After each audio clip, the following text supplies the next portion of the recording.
Allahu Akbar, subhanallah, walhamdulillah, wa la ilaha illallah, wallahu akbar. Assalamualaikum warahmatullahi wabarakatuh.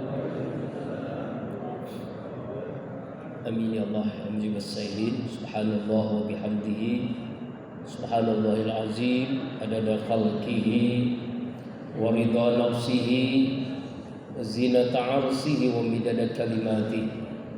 Asyhadu an la ilaha illallah wahdahu la syarika lah, wa asyhadu anna sayyidina Muhammadan abduhu wa rasuluh la nabiyya ba'dah.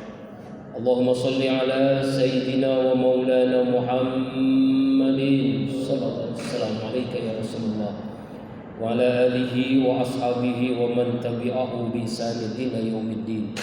Rabbi a'udzu bika min hamazati syayatin wa a'udzu bika rabbi an yahdurun. Subhanaka la ilma lana illa ma 'allamtana innaka antal alimul hakim. La haula wala quwwata illa billahil aliyyil azim. Amma ba'd. Ma'asyiral muslimin wal muslimat, jamaah salat isya, tarawih, witir rahimakumullah.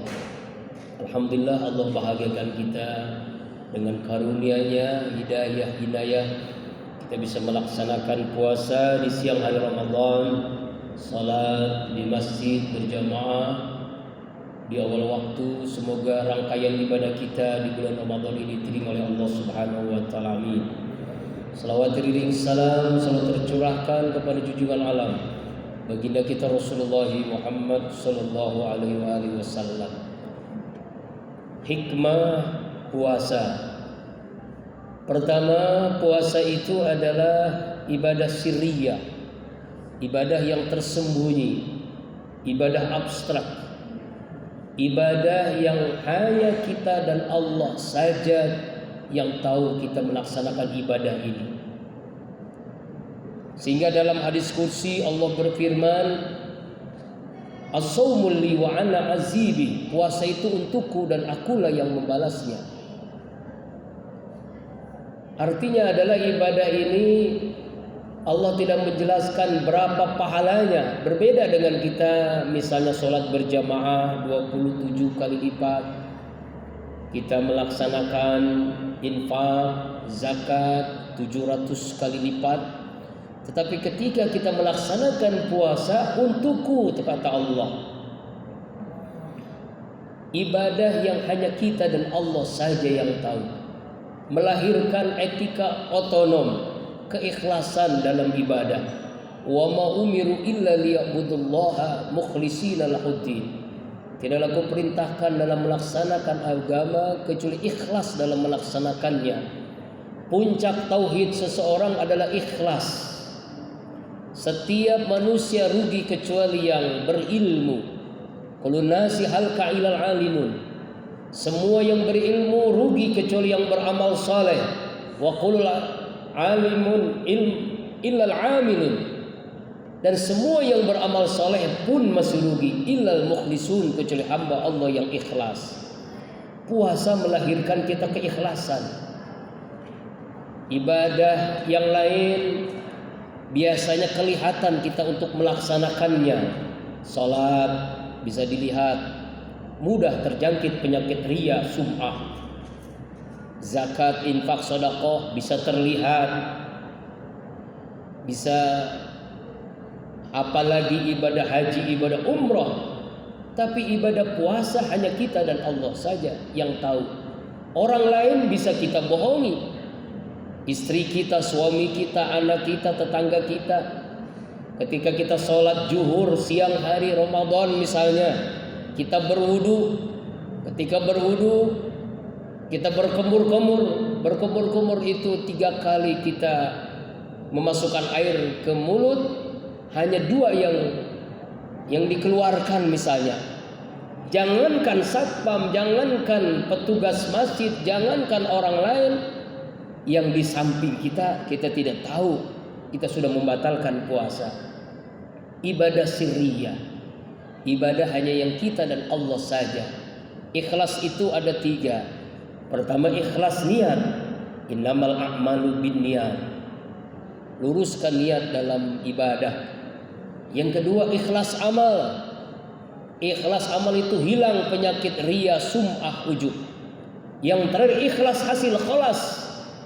Kita lupakan, kita tidak ungkit-ungkit perbuatan kita. Dan puasa ini melahirkan keikhlasan dalam melaksanakannya.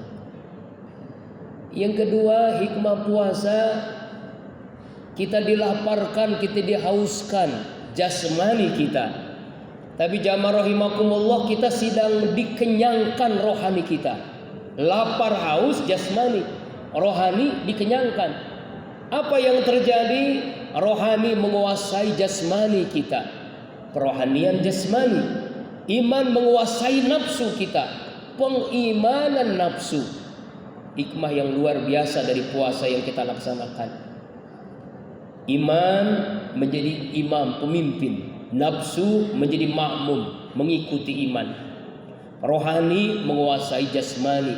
Kalau ini terjadi terus menerus, kita manusia yang memanusiakan manusia, tumbuh akhlakul karimah. Tapi kebalikannya, kalau manusia jasmaninya dikenyangkan, rohaninya dilaparkan, maka jasmani menguasai rohani, nafsu menguasai iman. Kalau ini terjadi, sama kita ini dengan binatang, bahkan lebih rendah dari binatang. Lau syi'na la rafa'nahu biha walakin al-arda wattaba'a kama salil qalbi, seperti anjing. Bahkan Al-A'raf 179, ulaika kal an'am bal hum adall. Mereka itu bagaikan binatang ternak, bahkan lebih rendah dari binatang. Manusia yang nafsunya menguasai imannya, jasmaninya menguasai rohaninya, lebih rendah dari binatang. Makanya jangan heran banyak orang-orang manusia fisiknya tapi seperti binatang. Laki-laki yang mempermainkan wanita buaya darat, wanita jual diri kupu-kupu malam, laki-laki wanita satu rumah tanpa ikatan nikah, kumpul kebo, padahal manusia.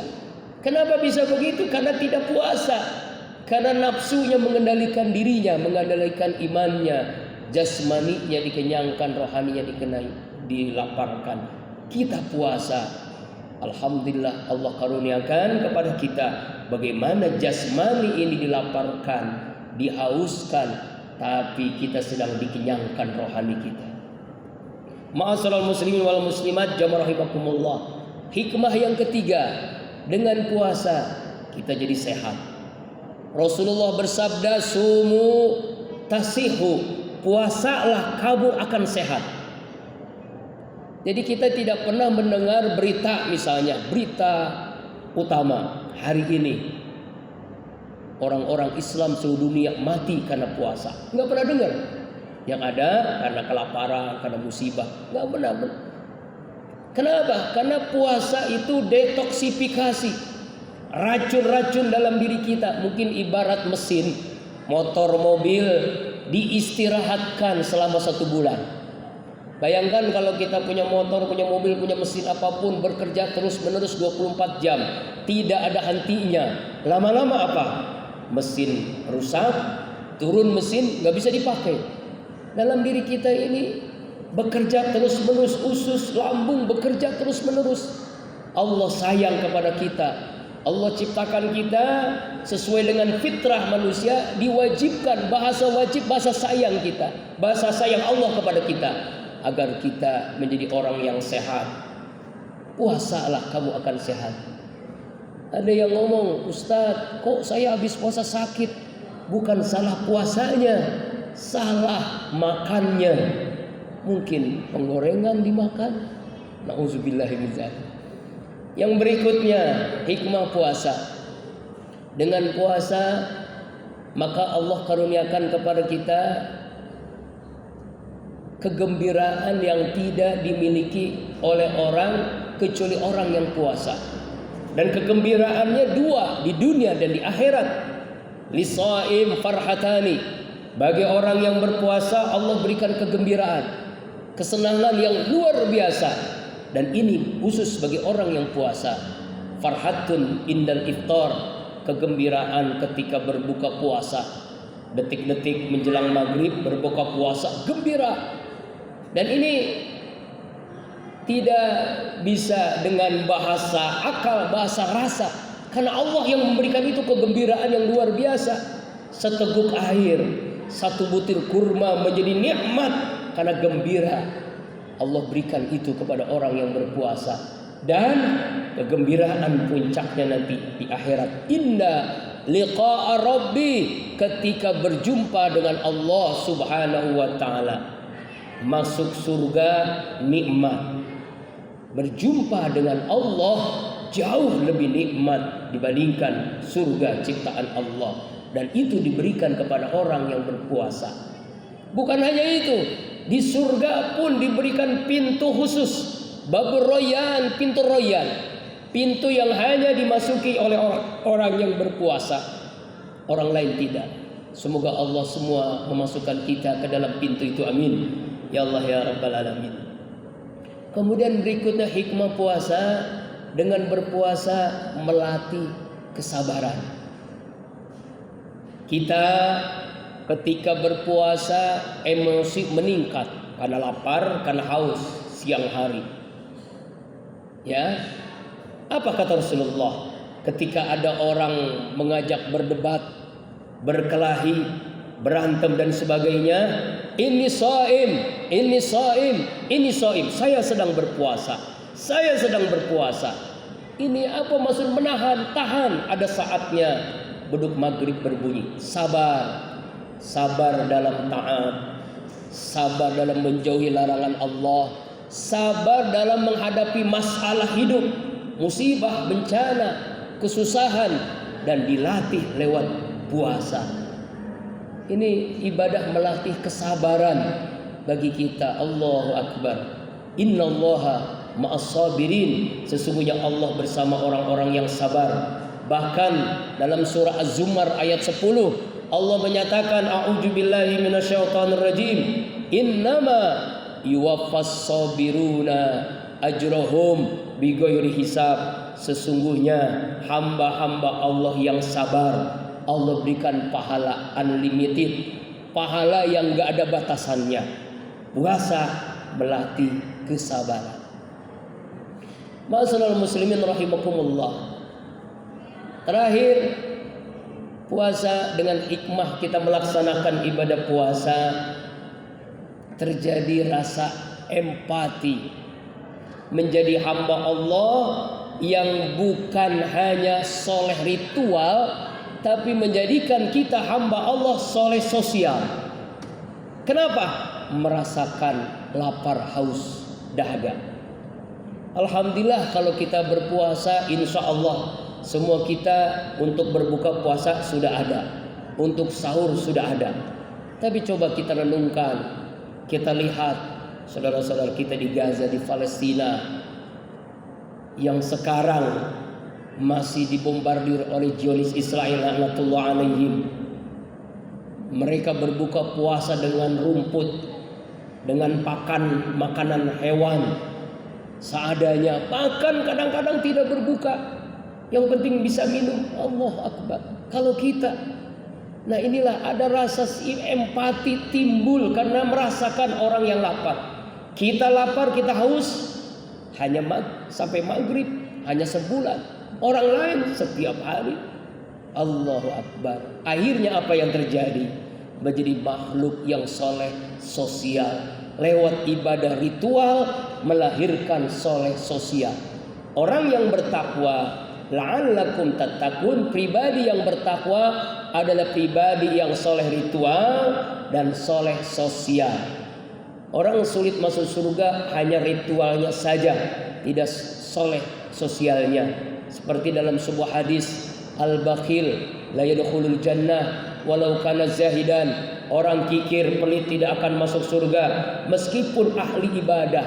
Puasa melahirkan hamba Allah yang dermawan. Makanya selesai kita puasa, diwajibkan kita menunaikan zakat fitrah, zakat mal bagi yang sudah mencapai harta nisab dan haulnya. Ini bagian daripada melatih menjadi hamba Allah sekaligus soleh sosialnya. Mudah-mudahan hikmah-hikmah yang tadi disampaikan Allah berikan kepada kita semua. 1 bulan Ramadan mewarnai 11 bulan berikutnya. Amin. Ya Allah ya Rabbal Alamin. Barakallahu walakum fil Qur'anil Karim. Mohon maaf. Subhanakallahumma wa bihamdika asyhadu an la ilaha illa anta astaghfiruka wa atubu ilaik. Billahi taufiq wal hidayah. Assalamualaikum warahmatullahi wabarakatuh.